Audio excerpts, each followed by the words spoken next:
ఏపీలో ఇప్పుడు ఫైల్స్ దగ్ధం ఘటనలు కలకలం రేపుతున్నాయి. ఒకే రోజు రెండు ప్రాంతాల్లో ప్రభుత్వ కార్యాలయాల్లో అగ్ని ప్రమాదాలు జరగటం పలు అనుమానాలకు తావిస్తోంది. నిన్న ధవళేశ్వరంలో పోలవరంకు సంబంధించిన ఫైల్స్ అగ్నికి ఆహుతి కాగా ఆ ఘటన జరిగిన కొన్ని గంటల్లోనే టీటీడీ పరిపాలనా భవనంలో అగ్ని ప్రమాదం జరిగింది. అయితే ఈ రెండు ఘటనల్లోనూ కీలకమైన ఫైల్స్ దగ్ధమైనట్లుగా చెబుతున్నారు.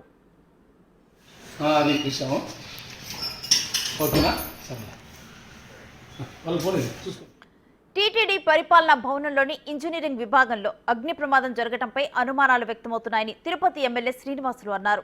అగ్ని ప్రమాదం జరిగిన ప్రదేశాన్ని ఆయన పరిశీలించారు. మదనపల్లి సబ్ కలెక్టర్ కార్యాలయంలో ఫైల్స్ దగ్ధం ఘటనను మరువక ముందే టీటీడీ కార్యాలయంలో అగ్ని ప్రమాదం జరగటం అనుమానం కలిగిస్తుందన్నారు.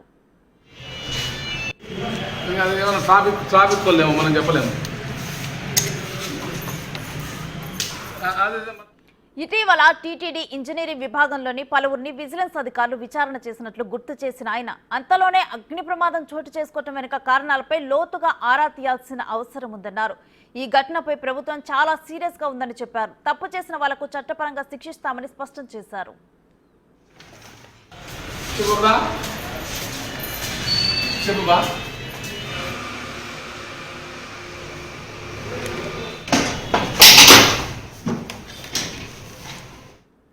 మరోవైపు టీటీడీలో 6 నెలల క్రితం 100 కోట్లు చేతులు మారాయని కేంద్ర మాజీ మంత్రి చింతా మోహన్ ఆరోపించారు.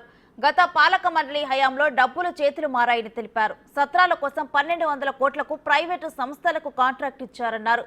భక్తుల హుండీ సొమ్మును అపవిత్రం చేశారని, ఈ సొమ్మును ప్రైవేటు సంస్థలకు కట్టబెట్టారని ఆగ్రహం వ్యక్తం చేశారు.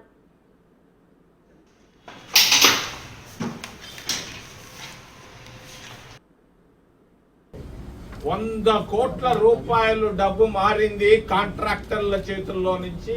ఎవరి చేతికి వెళ్ళిందో నాకైతే తెలియదు. 10%, 1% కాదు, 10%. ఎక్కడ పోయింది డబ్బు? ఏంది విజిలెన్స్? ఎక్కడుంది విజిలెన్స్? లెన్సే లేదు, మళ్ళా దానికి ఒక విజిలెన్స్.